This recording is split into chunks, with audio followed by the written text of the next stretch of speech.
Thanks everyone for joining. My name is Jackie Kanyuk here at BC Nonprofit Housing Association. I'm joined with Steve Fetterly at Impact Engineering. Hi everybody.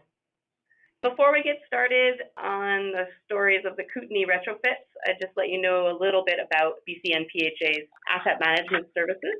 We're here to help any of the nonprofit housing societies in BC with energy management.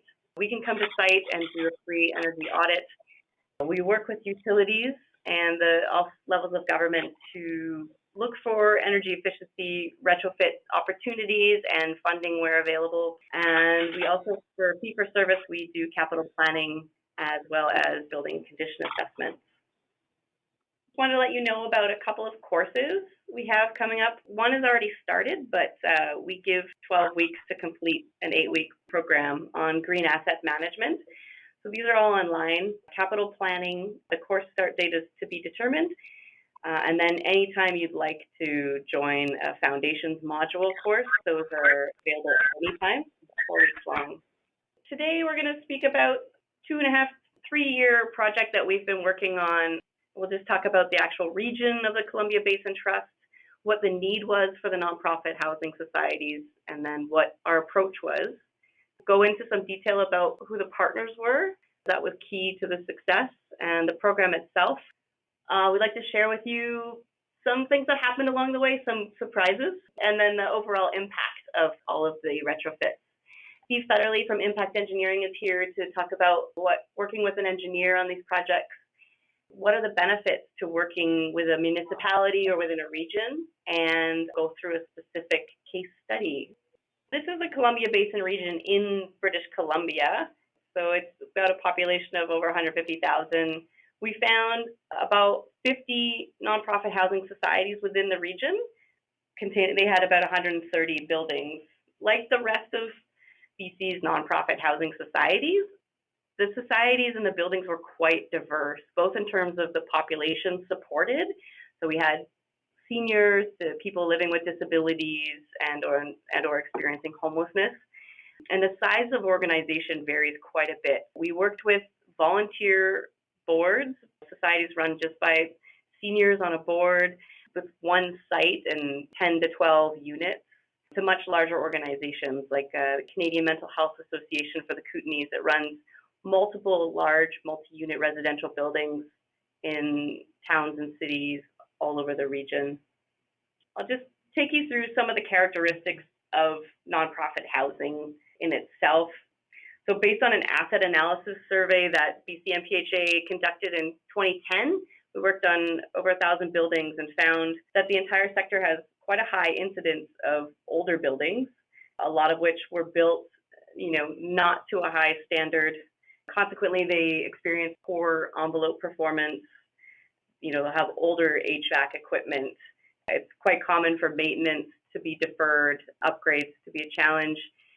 And this all means that the buildings have a high energy use intensity, which is a common metric in energy management.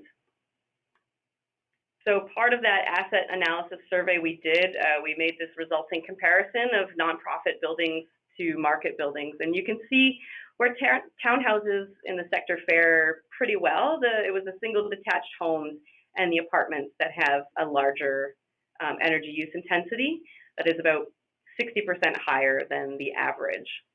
It was the same story in the Kootenays, where we were able to demonstrate this need. A lot of the places we saw had aging, inefficient equipment.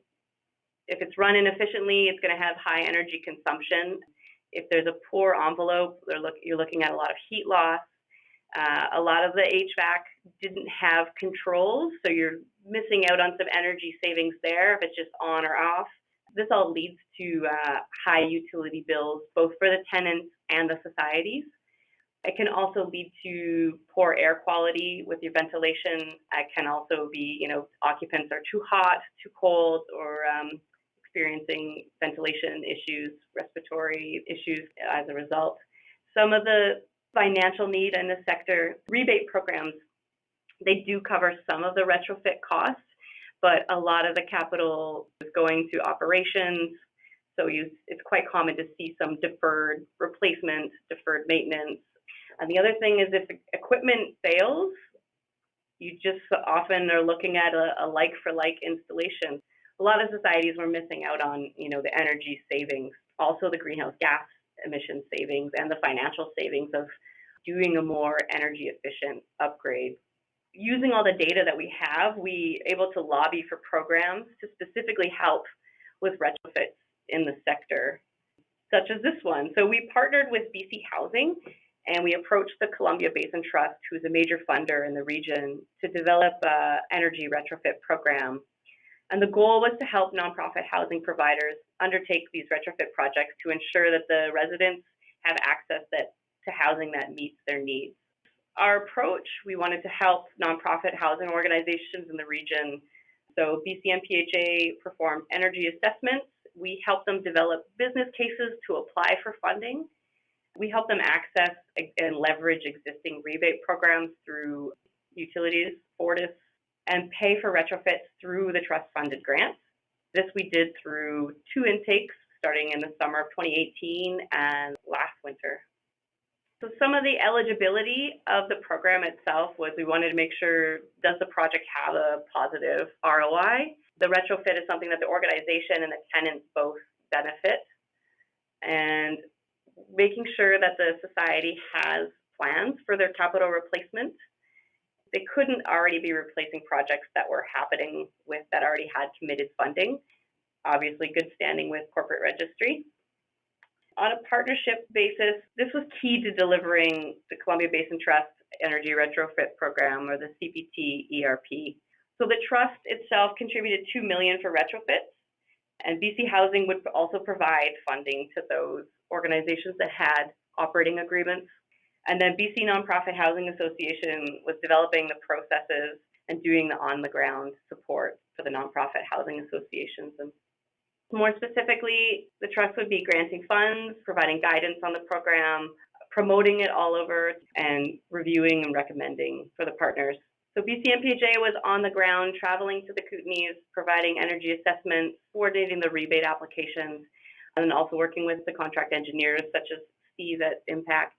At BC Housing, we worked quite closely with them, and they would also help support any of the more complex energy assessments, and also they would be the ones administering the grants. We do a direct outreach. We did a lot of phone calls, emails, saying, hey, we're going to be in your region. Do you want a free energy audit? And we did reach out to 50 of those societies. We were able to do 70 walkthrough audits. Once we had those audits, help them with a business case of, yes, you've got some energy conservation measures in your building. Let's help you get this applied for. And then there were 26 sites who had more complex studies conducted. So we helped them contact engineers to get those studies in time to add those to their business cases. So these are the 5 steps. There's the audit. We said, yes, we can see there's opportunities here. Encouraged the societies to obtain a quote from a local general contractor or a local contractor. Application and the quote, they would apply. BC Housing was reviewing, and they were ranking, based on those criteria before, the return on investment, provided approval. Once approved, there'd be a schedule and the retrofit would commence, and then BC Nonprofit Housing Association would support with end of project and gathering those invoices and all of the paperwork for the rebate submittals. Having the chance to go through one time, we were able to improve the process the second time. Both we wanted to welcome more complex projects, so we were able to do that through an expression of interest. So that gave a little more time for societies to gather their quotes with their contractors to get energy or engineering studies. And then the business case could be submitted. We want to know what the fuel type was on the site and what the project costs were, what were the energy savings going to be. After that, we were able to adjudicate these ones. And once the approvals came out, we could move to design and tender. That would be done through an engineering firm who would do the design, size the equipment, do specifications, and actually do the tender for the contractors.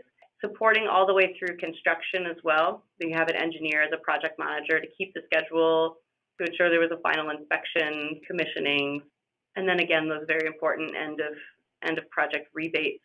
And this is BCNPHA, BC Housing working together to gain approvals from the utilities ahead of time, creating a short list and confirming eligibility. So there were some really great surprises along the way during our second intake. This was one of the sites, Passmore Lodge, who did heat pumps and controls and lighting. We were able to leverage all of these programs together to not only have higher dollar retrofit programs go through, projects go through, but also have more projects go through. The province announced an increase in BC Housing's funding. They announced $150 million a year, both for their capital replacement fund and for their energy efficiency retrofit program. I should mention that that funding is only for buildings that have operating agreements with BC Housing. And then on the utility side, we were working with BC Hydro and Fortis to create this new program called the Social Housing Retrofit Support Program. Where that's been really great is they provided up to $5,000 for energy studies and $7,000 for the project implementation, and then rebates on the equipment side. So this really helped us boost our second intake. And as well, the province came on with a new social housing incentive program. Specifically, it was through Clean BC.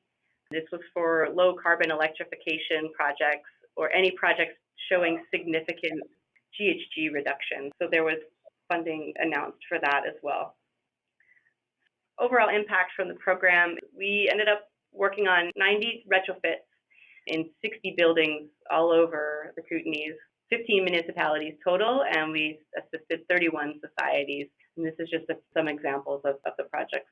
So it was about 1,100 units. The retrofit costs were about $4.15 million, and the trust also increased funding from $2 million to $2.28 million.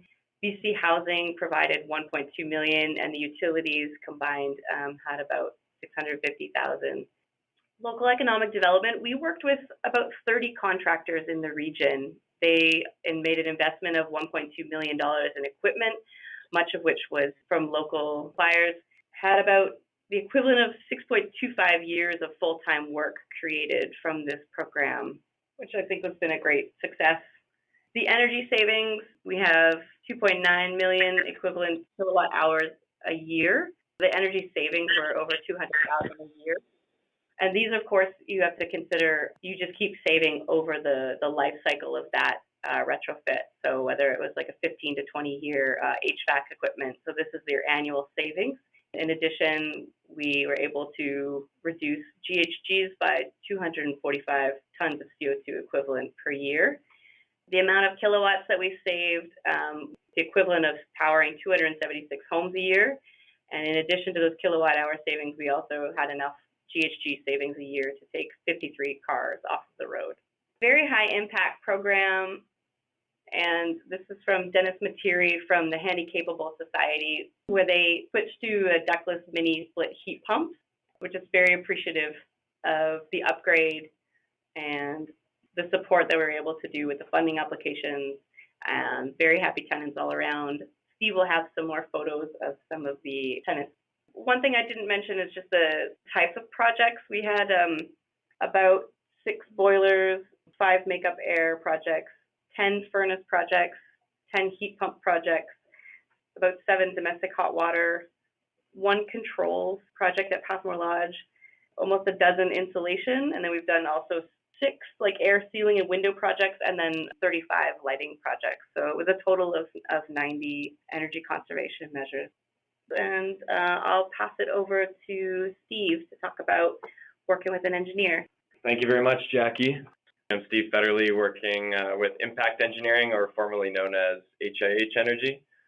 This was some of our involvement during these Kootenays projects. We installed air source heat pumps at 6 sites, and that was intended to replace electric baseboard heating and also provide cooling, which is becoming more of an issue in Vancouver and the Lower Mainland, but definitely a huge benefit in a place like the Kootenays and the interior, where you can get pretty hot summer temperatures. In addition to those heat pump projects, we did 14 LED lighting upgrade projects, and that was just to replace conventional incandescent, fluorescent, other other big outdoor high-intensity discharge lighting with LED lighting, so significant energy savings there. Our scope during these projects was initially started with the energy study. So as Jackie mentioned, BCNPHA did a lot of free level 1 walkthroughs to identify opportunities in order to progress to this stage, where maybe there was some more complex measures to look at, and that's where consultants and engineers like ourselves got brought on board. So we went in, did some studies, and the point of those studies was to identify opportunities for energy savings, predict the energy savings associated with that, and then develop some budgets. So that just helped CBT and other funding agencies draw their line on how much money they're looking to invest and what the rate of return is for each society. So it helped prioritize the projects and really hone in the scope of work. From the energy study phase, anything that was identified to move on, we went through design, so specific to the heat pump projects, size and selection of the equipment, as well as some of the lighting specifications, and then drawings to support all those projects and support the tendering and contractor installation. So that brings us to the third stage there, which was the implementation. So preparation of the RFPs, or requests for proposals, and tender packages, and then project management along the way through tendering, contractor award and selection, and then construction management, admin, and helping wrap everything up to finish turnover, and as well support BCNPHA with the rebate documentation. All right, so some of the benefits to working with an engineer. If anyone that has done in a retrofit project, you'll definitely be aware of the significant challenges that start coming as soon as you pull thread at the sweater. Some of that was just tying into existing infrastructure, rising energy costs. As we know, rates keep increasing for both electricity and natural gas.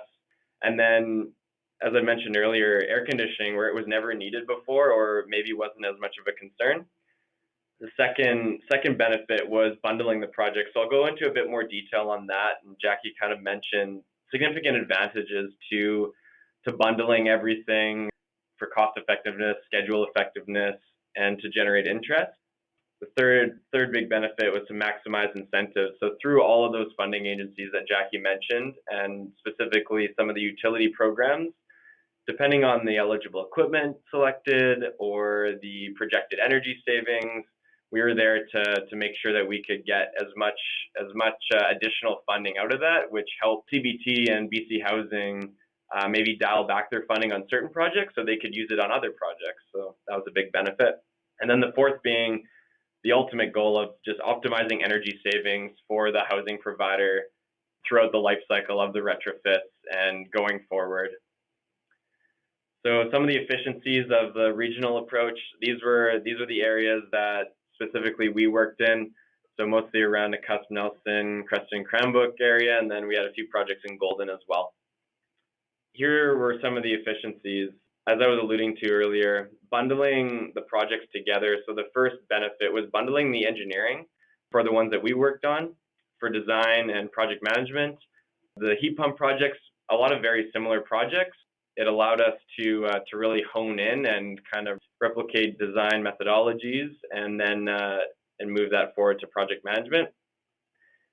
We basically started with design and started shopping around with different equipment manufacturers that could deliver the needs that we dedicated to that society or the housing provider.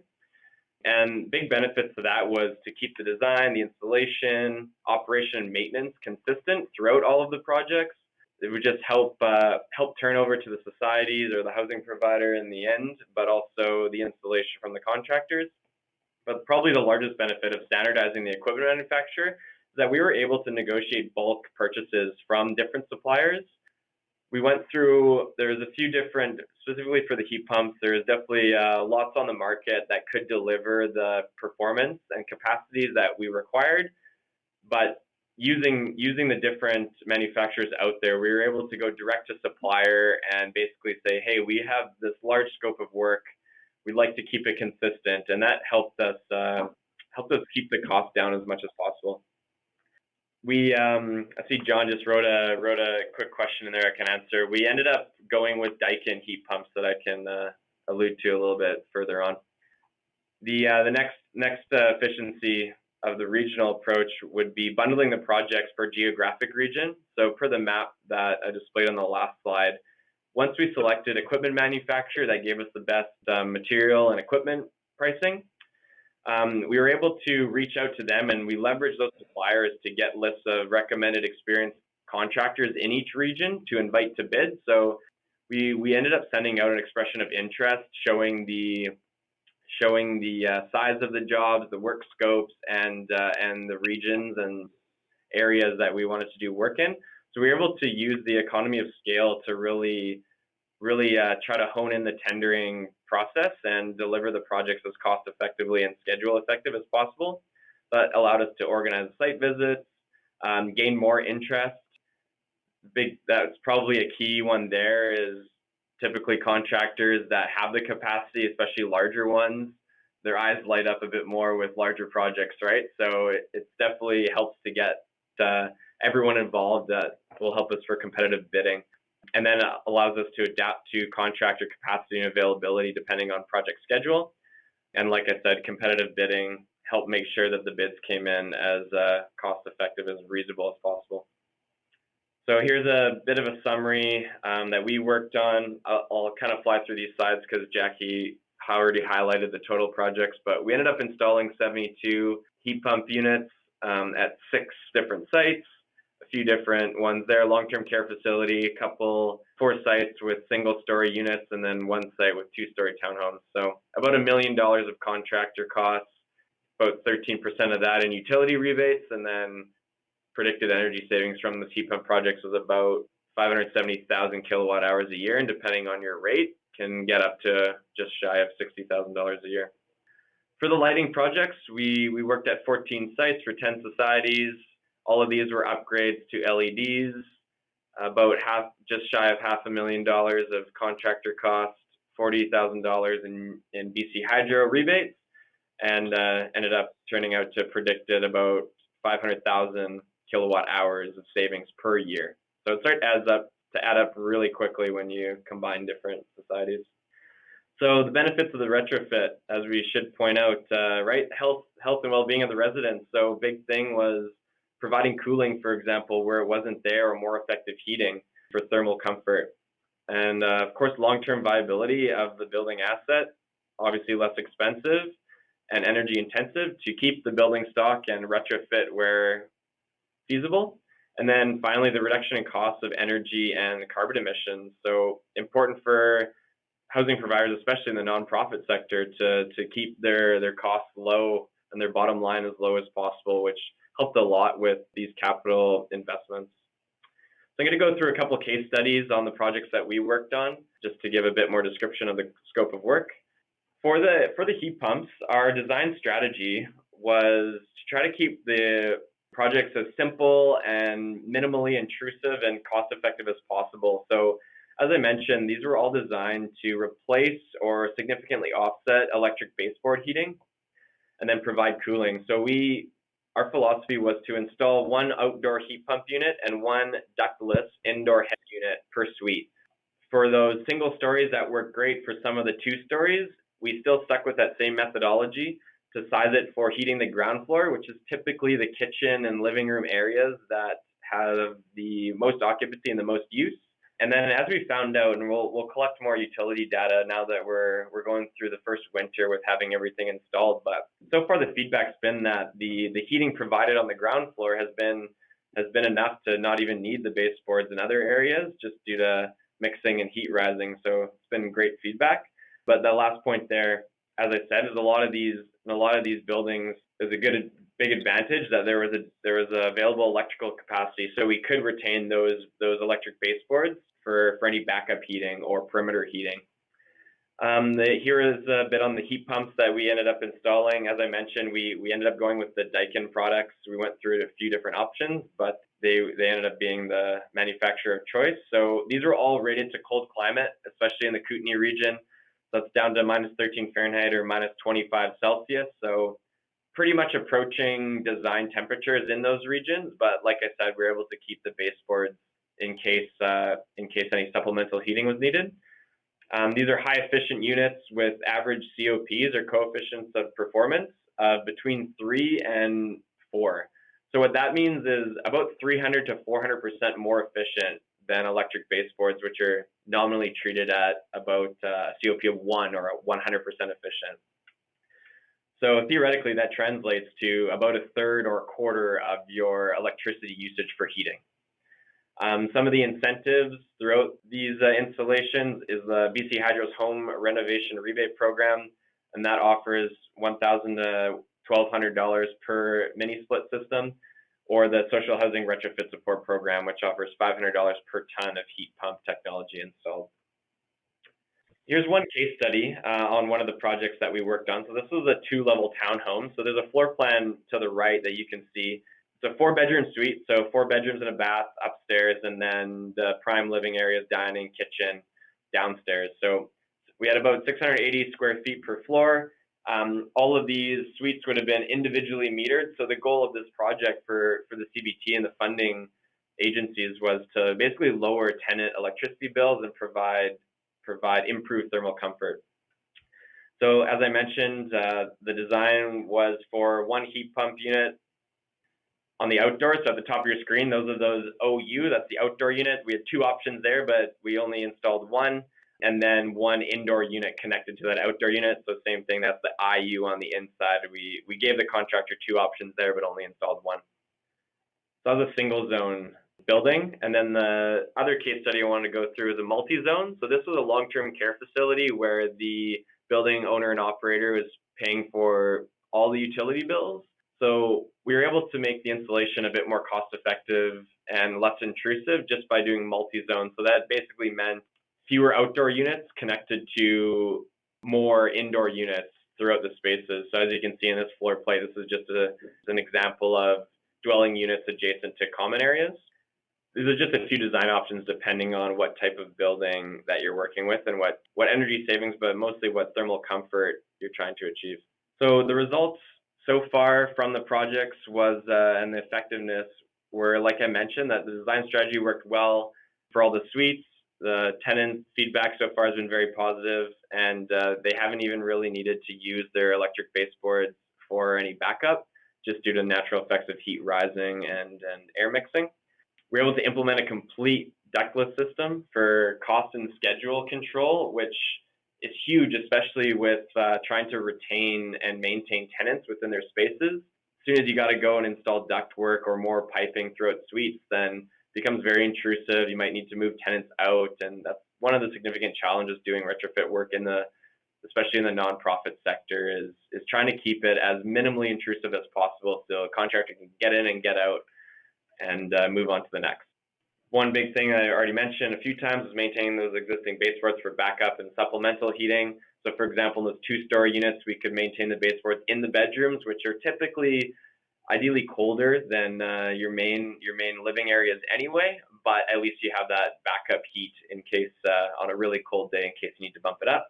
But another critical part to delivering these projects was training the maintenance personnel or the tenants through the on-site maintenance staff on how to use the new system.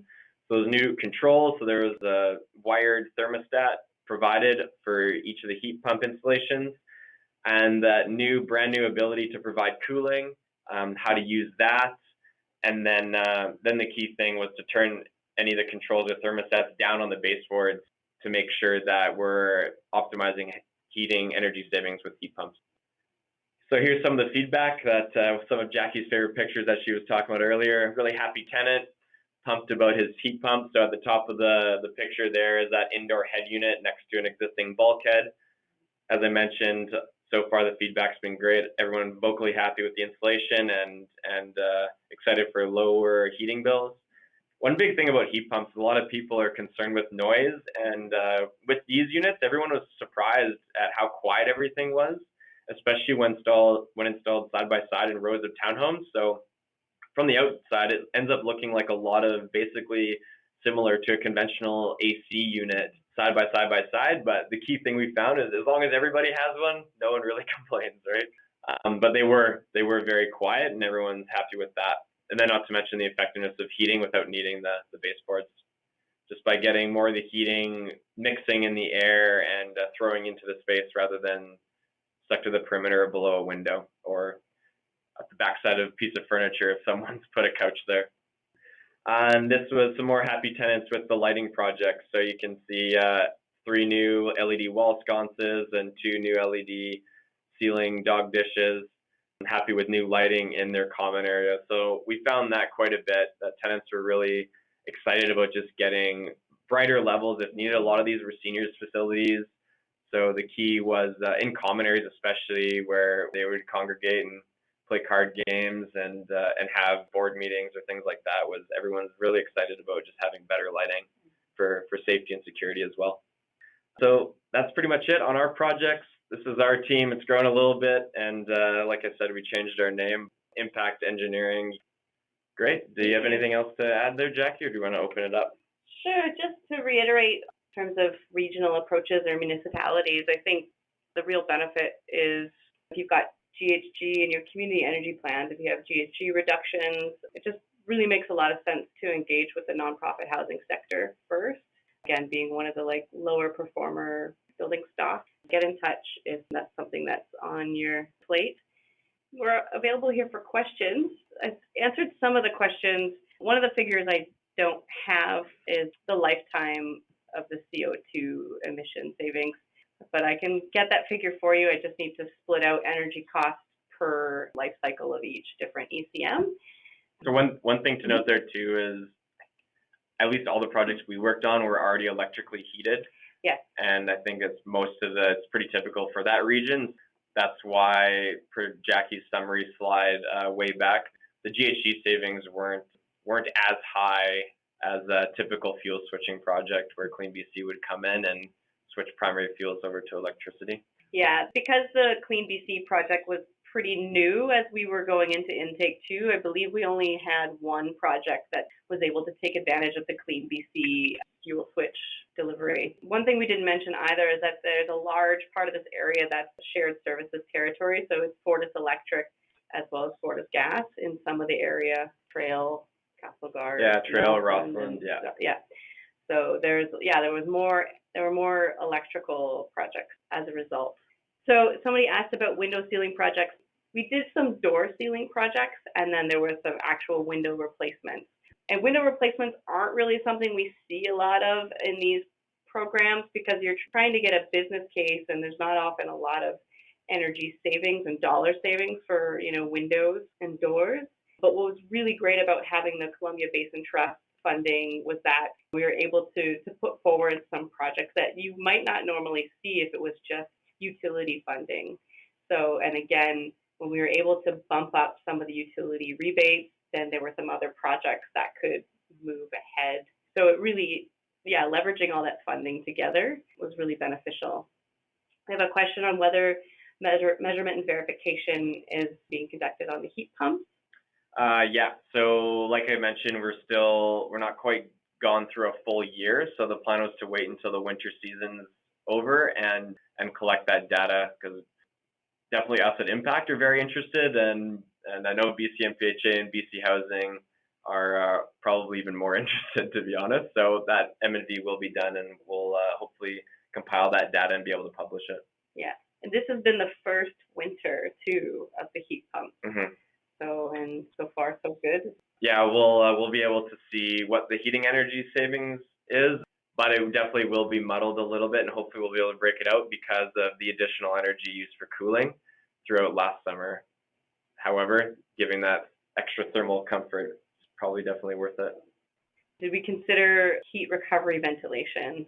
So none of these sites, at least for the heat pump ones that we worked on, had ventilation already.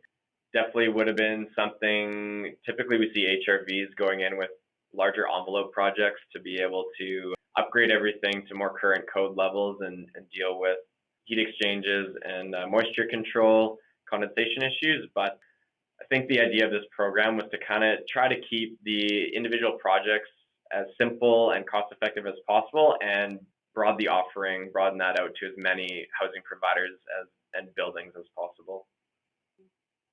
Okay, I guess we could also turn on the microphones in case anyone wanted to ask a question over the phone too. Hi there. Hi guys. Hey. That's Hey, John. you guys. Jackie and Steve. It's amazing the scope and all the stuff that you pulled together, even the time scale and the complexity of it. And it's really impressive how clear you were in thinking all of this through and getting this all implemented. And I'm amazed that you don't have any horror stories or problems to report. So kudos to you guys. That's really an amazing project. Thanks, appreciate that, John. I mean, there's definitely a couple projects that took some second looks, just working with contractors in the region and different things that come up in retrofit scenarios. But as far as our experience went, yeah, I think it went for the scale that we delivered. It went pretty smoothly, and just a lot of good local contractors that wanted to do the best they could for their local society as well. I think is key. Yeah, my question about the HRV, I was really thinking about Lunos units, which some social housing gets retrofitted with. They're the little coffee can sized ones that go through, just drill a big hole in the wall and they go in 2 units and they're alternating flow. So one goes in and one goes out and then they reverse. It sort of seems like magic, but people say that they do actually work. And so if you seal up the suite better in those ones where you were able to put new windows in, I guess it's pretty infrequent, as Jackie said, but I always consider that if people replace even the fuzzy strips or in cases where they've sealed over in desperation with shrink wrap and then do what BC Housing does is sealing the perimeter with silicone caulking and just blocking everything up the best you can from the inside and then putting in Lunos together with that. I don't know if you considered that approach or the cost of it or anything.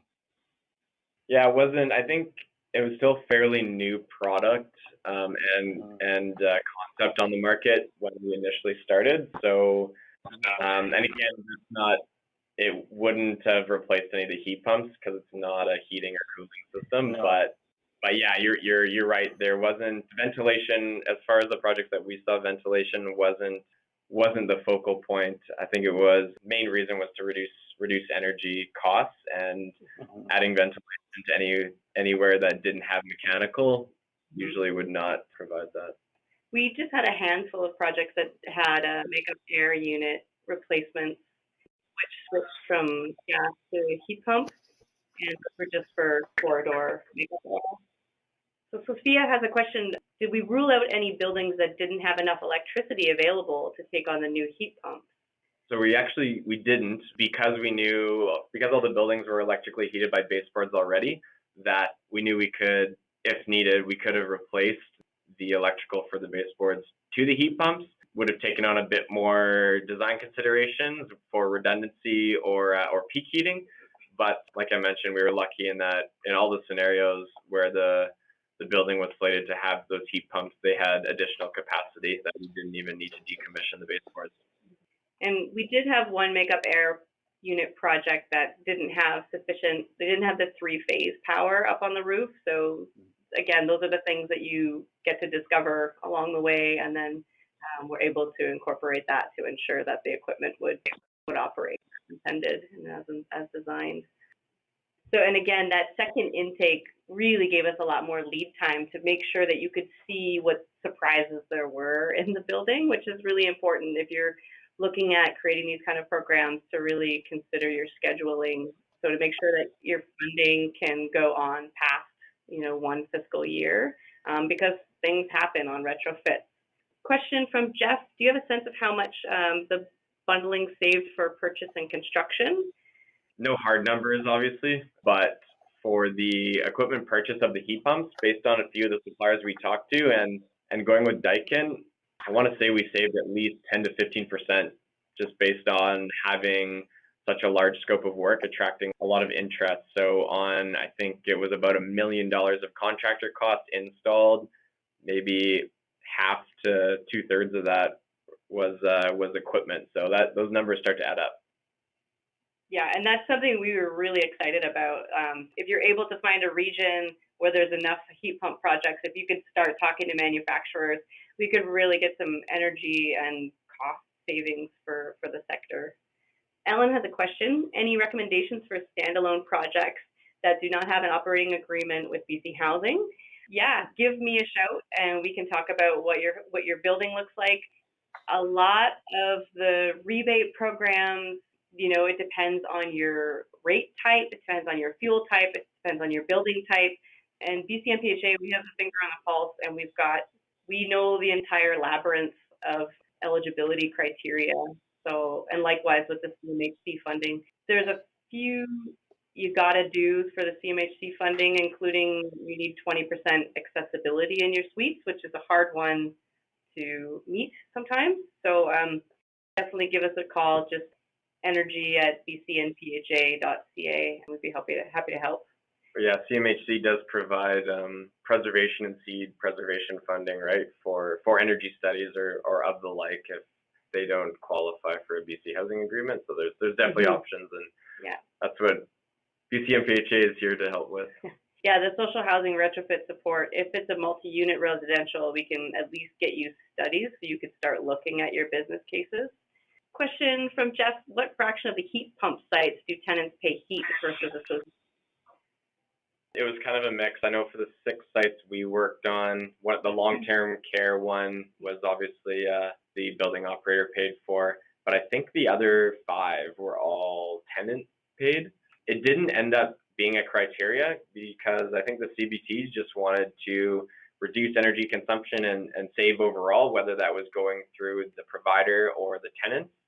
Remember, it's all social and nonprofit housing, right? So reducing those bills for anyone was the driver. Yeah, they wanted the criteria was to benefit the tenant and the society. And they didn't actually say financial benefit, so like indoor air quality is a definite benefit. And there are societies too that just pay, where tenants pay a small amount, like once a month for the utilities, but sometimes the costs go beyond that. So again, the benefit would pass on to the society. Or it could be baked into the rent anyway, which now maybe there's cause to reduce or at least not increase. Exactly. Great questions, everybody, so far. We were just really excited about what could happen with this many partners coming together to bundling all that funding. I don't know, just kind of a call out. Would love to see creativity from municipalities or regions to find ways to work with this sort of scope. Get in touch with us if you're interested in doing that. I don't see much more action on the chat. I guess we can end it there. I want to thank everyone for your time this morning. Thanks to Steve Fetterly from Impact Engineering for coming in this morning. Thank you, Jackie, for putting everything together. And yeah, thanks everyone for all the great questions and wanting to learn more about this program. We are recording this, so we will send out the presentation slides and the recording within a week. So if you've got any other questions, I'm at energy@bcnpha.ca. Have a great rest of your day.